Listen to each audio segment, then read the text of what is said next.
गीता अध्याय 6 श्लोक संख्या 8। ज्ञान विज्ञान तृप्तात्मा कूटस्थो विजेन्द्रियः युक्त इत्युच्यते योगी समलोष्टास्म काचन।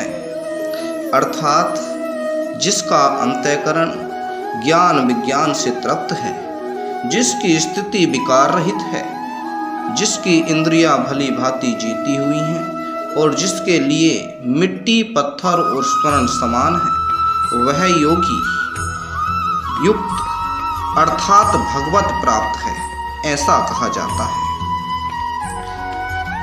गीता कहती है कि वह जिसका अंतःकरण ज्ञान और विज्ञान से भरा पड़ा है और वास्तव में जिससे ज्ञान और विज्ञान अपने अंदर समाहित कर लिया, वह व्यक्ति ही मिट्टी पत्थर और स्वर्ण को समान समझ सकता है।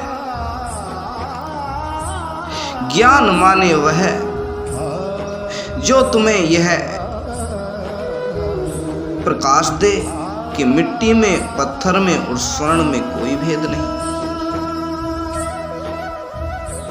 लेकिन उसे तुम ज्ञान मत कहना। जो तुम्हें स्वर्ण के पीछे भगाए, मिट्टी से परे रहना सिखाए और कहे कि पत्थर फेंक, क्योंकि वह ज्ञान नहीं, ज्ञान के नाम पर इस संसार में दी जाने वाली अज्ञान की ही एक श्रृंखला है। लेकिन ज्ञान वही है जिसने पा लिया, उसके लिए मिट्टी पत्थर और स्वर्ण समान हो गए।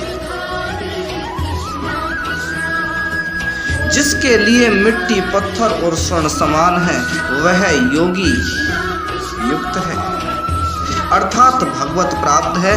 उसने परमात्मा को पा लिया, क्योंकि वह समझ गया कि मिट्टी पत्थर स्वर्ण तीनों ही नाशवान है, इनके पीछे क्या भागना, समय के साथ साथ जाते ही रहते हैं। हर चीज पुरानी होती है, हर चीज मिटती जाती है और नई प्राप्त होती है।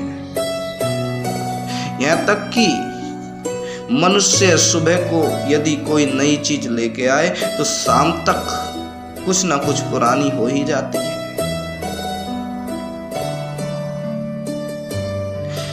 वह योगी, वह व्यक्ति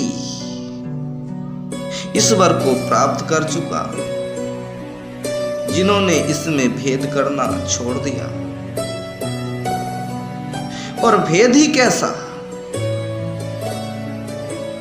मिट्टी पत्थर स्वर्ण तीनों ही मिट्टी के समान ही तो है, क्योंकि पत्थर मिट्टी से ही बनते हैं और स्वर्ण भी मिट्टी से ही पैदा होते हैं। तो फिर भेद किस चीज का? अज्ञान का भेद है, बाकी भेद कुछ भी नहीं।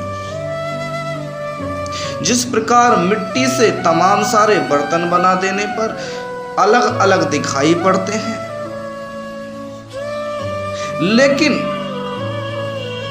वास्तव में सब मिट्टी ही है, उसी प्रकार यह जगत अलग अलग दिखाई पड़ता है।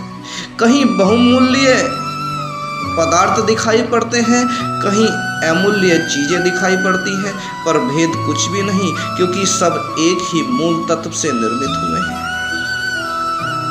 और सबका आधार वह एक ही है। और जो उस आधार को समझ गया, जो उस मूल को समझ गया, फिर वह क्यों कर भेद करेगा? उसका भेद करना जाता रहा।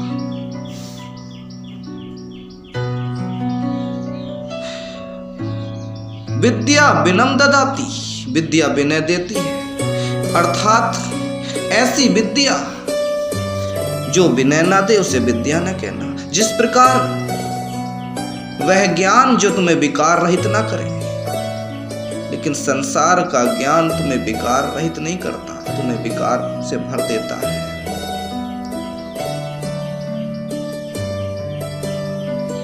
और अज्ञान से बड़ा अंधकार नहीं हो सकता और ज्ञान से बड़ा प्रकाश नहीं हो सकता। इसलिए ज्ञान प्रकाश लाता है, विद्या विनय लाती है, प्रेम लाती है। और यदि ये गुण आ गए उसके बाद वह परमात्मा निकट ही हो जाता है। और जब वह परमात्मा समझ में आता है तब मिट्टी पत्थर और स्वर्ण समान हो जाते हैं।